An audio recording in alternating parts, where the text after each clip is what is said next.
So my role in the Secret Service is the RNC coordinator, so that is my purview. Any questions regarding yesterday's event can be directed to our Public Affairs Office out of D.C.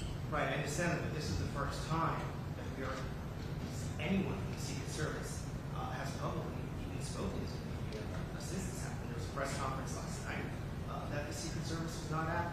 There were state officials, the FBI was there. We have the Secret Service is absent as a result of that. It just raises all sorts of questions about why the Secret Service is now willing to answer questions. So again, I'm the Secret Service's RNC coordinator, so I can speak to the RNC security planning. I'd refer any questions regarding yesterday's incident to our DC Public Affairs Office. Yes, ma'am. Mark Meredith of Fox News. I'm curious, obviously you don't want to talk about what happened in Pennsylvania. Have you had to change your security posture at all here? And if so, how? Is it a small percent change? Is it looking at over everything once again?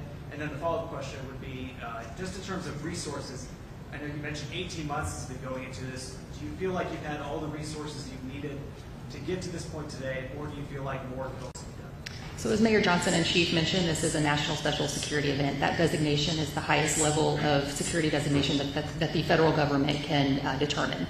So we are confident in these security plans that are in place for this event, and we're ready to go. It's been an 18-month process.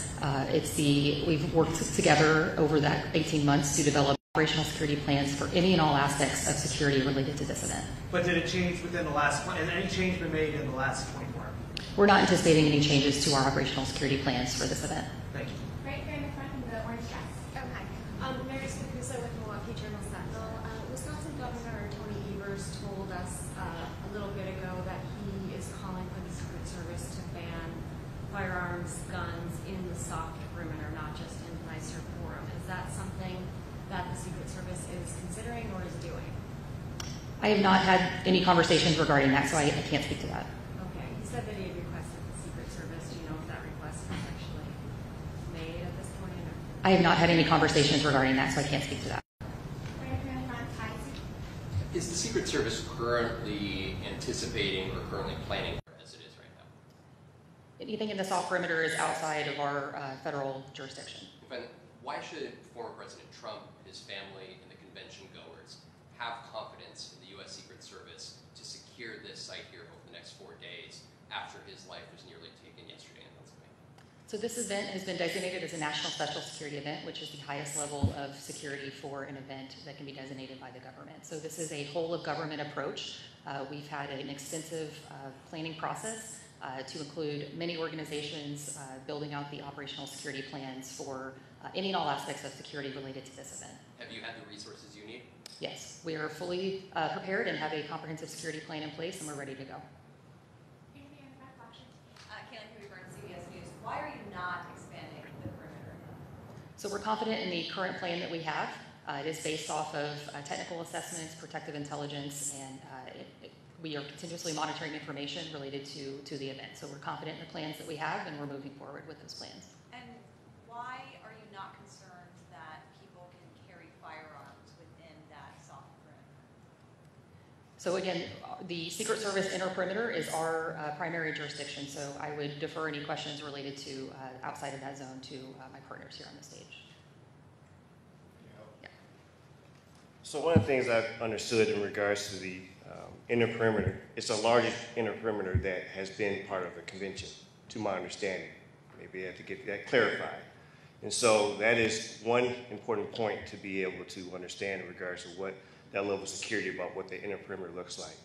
In regards to the ability to carry a firearm outside of the inner perimeter, again, our state law allows for the particular right to carry a firearm. We as a city cannot legislate out of that, and I don't know if our mayor wants to speak on that anymore in regards to that. And so for we, in regards to our law enforcement aspect, we have to operate within those guidelines. Unless it's something that is against state law, we have to respect Second Amendment right to carry your firearm, especially in regards to open carry or carry and conceal if you're licensed. And so that is a, again, issue that we have to navigate. And I will say this, and I've said this many times, as that is your right, please exercise your right in a responsible manner.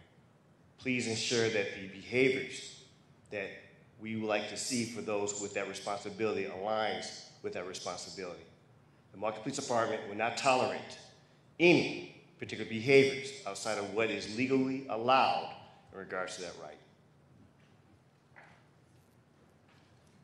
Thank you, Chief. And just to reiterate what the Chief said, local ordinances in the state of Wisconsin do not supersede state law. Wisconsin is an open carry state, and therefore the city of Milwaukee and no other jurisdiction in this state can supersede that state law.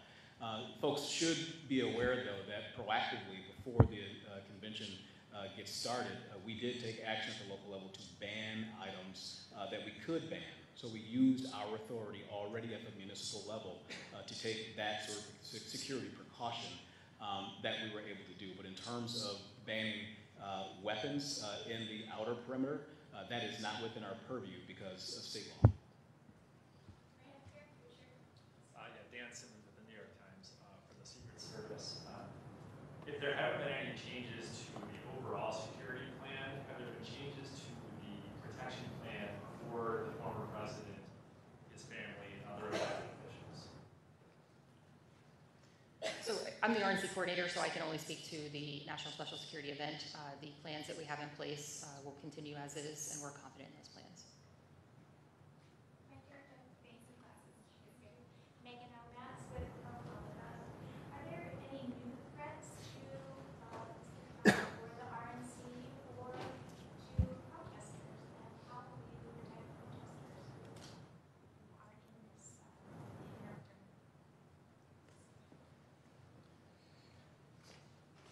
Good afternoon, ladies and gentlemen. I'm Michael Hensel. I'm the special agent in charge of the FBI for the state of Wisconsin. For your first question, the men and women of the FBI in the state of Wisconsin who work in our 6 offices, along with the assistance of our 56 field offices across the United States, and our domestic and international federal partners, have worked over the last 18 months to take information in, intelligence in, evaluate that information, and then disseminate it to both our state and local partners to address any threats.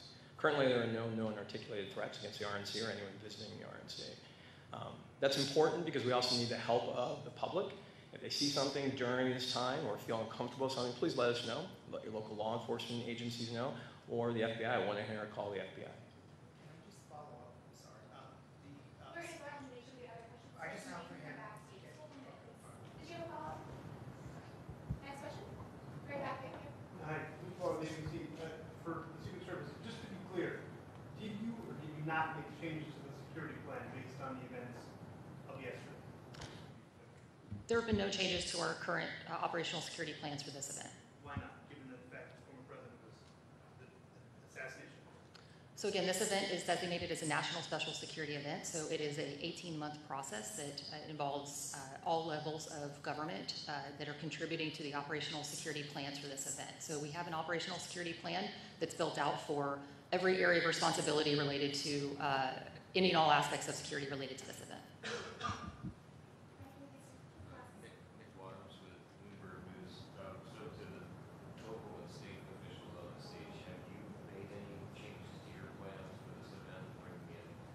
more officers, more intelligence gathering, and anything else as a result of what happened yesterday? I can just reiterate what I said before in terms of what the city of Milwaukee has done. Our council, in conjunction with me, passed and signed a local ordinance to make sure that there's more protection in the outer perimeter as it relates to officers from across the state of Wisconsin or elsewhere coming in to assist with public safety around this. I've deferred to Chief Norman. No change.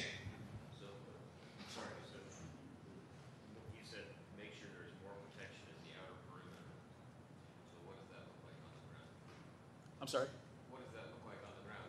If Chief of Police is saying there's no change, what does it look like on the ground if you're saying there's more protection in the outer?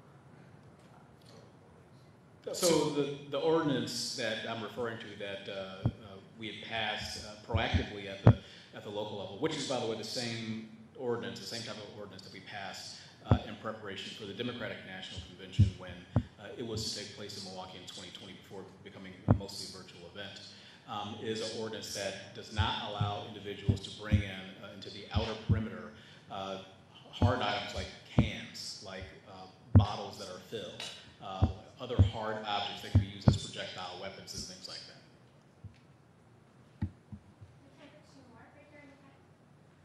Just want to follow up something else set up here.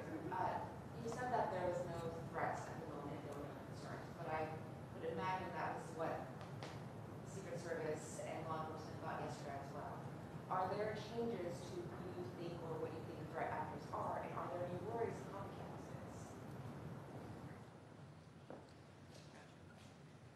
So as I said, there's no specific articulated threat to the RNC or any specific individual attending. As you'd expect, after the event yesterday, we've seen an uptick in social media chatter, people talking about what happened, and we, as the lead for all intelligence matters related to the RNC, the FBI, we evaluate all of that to make sure that if it trends into criminal activity or threat-based information, we evaluate that and again disseminate it out to our federal and state partners for action. Can I just follow up on We that? will have one more, so it's really back to you, right there in the back. Hi, there's Sam Premier with Fox in Milwaukee. We've heard from delegates, we've heard from visitors about a level of fear following what happened yesterday. Beyond the fact that you guys have planned for this for 18 months, what's your message to them about safety and security? So I'll take that on. As we talk about these particular type of plans, especially in regards to what we've seen across the nation and what we're doing here, I don't know if we're comparing events in the same manner. What we've seen in regards to the past are, again, rallies or town halls. They don't receive the same level of support this event receives. And that's maybe hard to kind of wrap around in regards to the type of resources being invested in this particular community.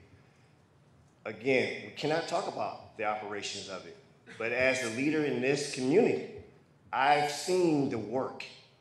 We work together, again, not only from the standpoint of the federal level, but again, my local partners, and seeing that type of investment in regards to what is being done.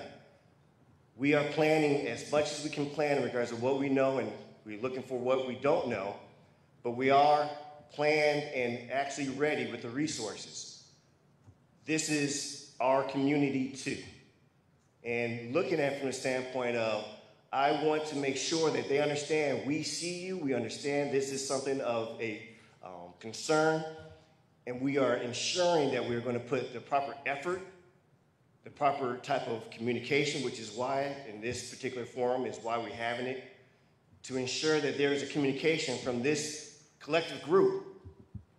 We're working as hard as we can, around the clock, putting forth the effort that's necessary, not only for this RNC, but for our city. As the chief executive of our police department here, it's important that we are also understanding the concern in our city. So this is for those who are attending the RNC, but we are taking care of this city, period. Will you be doing daily updates, or how will we get information? Have you been able to talk with Director Cheadle? Have you talked with Director Cheadle? Why isn't she here? Have you talked with Director Cheadle? Why not? Will there be daily updates? How will we